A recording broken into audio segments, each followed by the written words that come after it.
So you've decided to give Studio One a go. Well, awesome. Thanks and welcome to the family. If you didn't get Studio One in one of our hardware products, then you most likely purchased it from one of our retailers around the world or on shop.PreSonus.com. So that means your authorization code was either emailed to you or the retailer provided it to you directly, or you'll find it in your Studio One product box. This serial number is what you have to enter in your my.PreSonus.com account to claim your product. So just head over to my.PreSonus.com and register your account. Once you're logged in, you can simply click on register your product, and then you just enter the serial number that you've received with your email.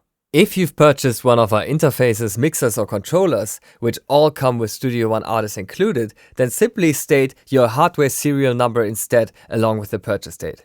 You will find the serial number either on the back side or at the bottom of the unit.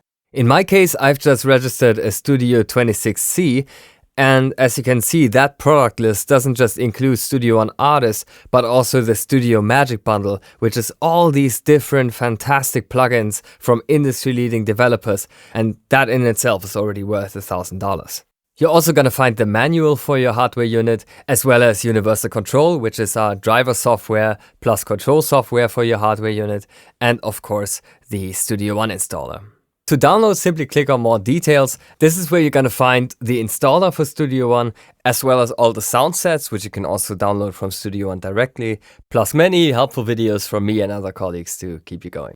Upon the first start, Studio One is going to ask you for your my.PreSonus credentials that you can then enter just like you did with the website.